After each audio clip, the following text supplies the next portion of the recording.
In this video we're looking at the concept of demand, and the simple law of demand states that as the price of a good goes up, less of it will be bought, and as the price drops, you come across to the demand curve, you can see that more of it will be bought.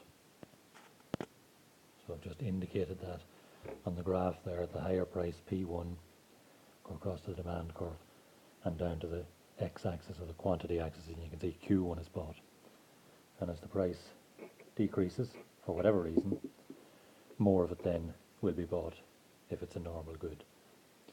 I've included here an equation known as the demand function, and it says that the demand for any good is affected by, or is a function of, the price of the good itself, P, the price of other goods, they could be complements or substitutes, POG, your own income, Y, expectations, in other words, what do you think might happen to the price of that good in the future, E, your own tastes, changes in fashion or trends, T, unexpected or unexplained factors, things that might happen that you didn't anticipate. It could be an incredibly wet summer here in Ireland, or it could be an unusual event like a drought, something like that, that will affect your demand for a good that you didn't expect and that is not affected or not. The price doesn't change, the quantity demanded by you changes. And finally, G, for government regulations. Sometimes you might not anticipate having to buy a particular thing until the government pass a law requiring you to have that thing. There was an example a couple of years back where seatbelts in older cars weren't very common, and the government passed a regulation requiring everyone, irrespective of the age of the car, to have a seatbelt in the back of the car. So therefore the demand then for seatbelts was changed by that. The price of them probably didn't change, but a government regulation caused that change in demand. I've listed here a few of the main concepts relating to demand, and the first one here is a movement or movements along a demand curve. And a movement simply refers to that change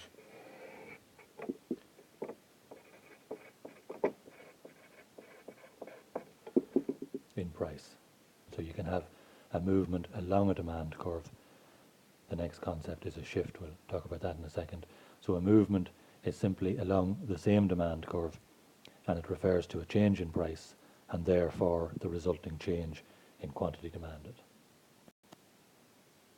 We're now looking at shifts, or a shifting demand curve, and I've just included two demand curves here that have shifted, one to the right. You would always indicate which direction the shift is going, and this one's shifting to the left. Okay. Now why would that be? Well, first of all, what's happening here is that at a given price, we'll just say it's P3 there, Q3 originally was purchased by the consumer at that price. And if we take the shifting demand curve D1, which is shifted out to the right, this tells us that now, for some reason, Q4 is now being bought, but the price has not changed. So why would that be? The price hasn't changed, therefore it's not a movement. So something other than price has changed, causing the shift. And the change in price, the change in demand rather, is caused by, as we said, something other than price. So it could be the price of other goods. Maybe the substitutes for this good are now all more expensive or not as good quality. That has caused the demand curve to shift out to the right. In other words, you are more likely to buy this good. You buy more of this good at the same price. Maybe your income has gone up. Maybe you think that the price of this good is going to increase dramatically in the future. That might cause you to stockpile it now or to buy more now. Maybe you just like it more. Your taste has changed. There could be some unplanned factor, some unplanned thing has happened. This could be the demand curve for umbrellas. Umbrellas are retailing at, let's say, €5 an umbrella. You buy one, does you the year.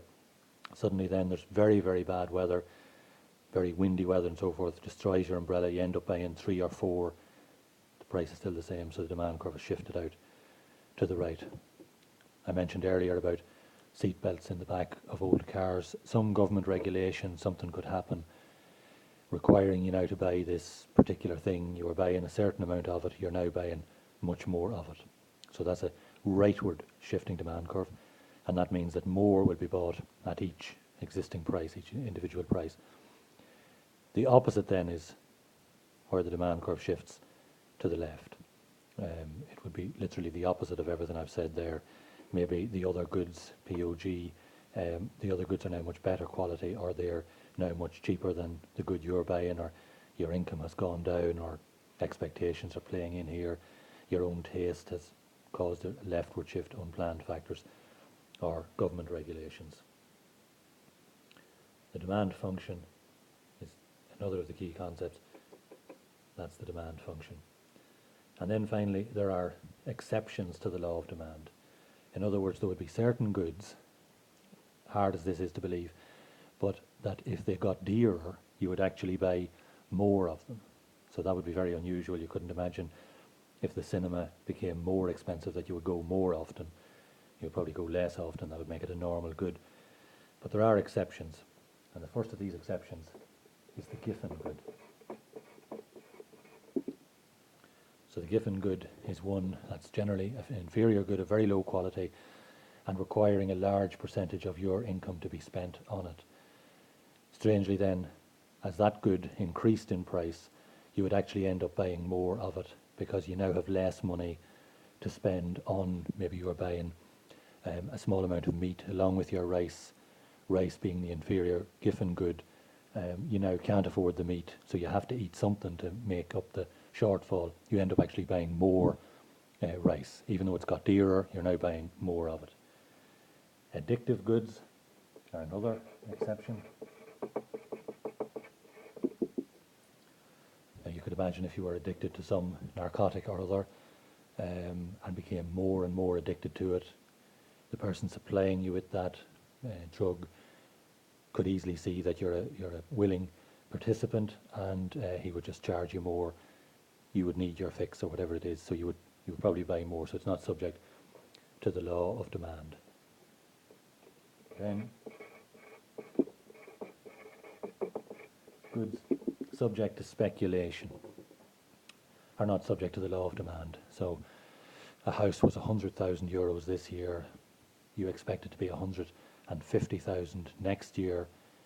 You save up.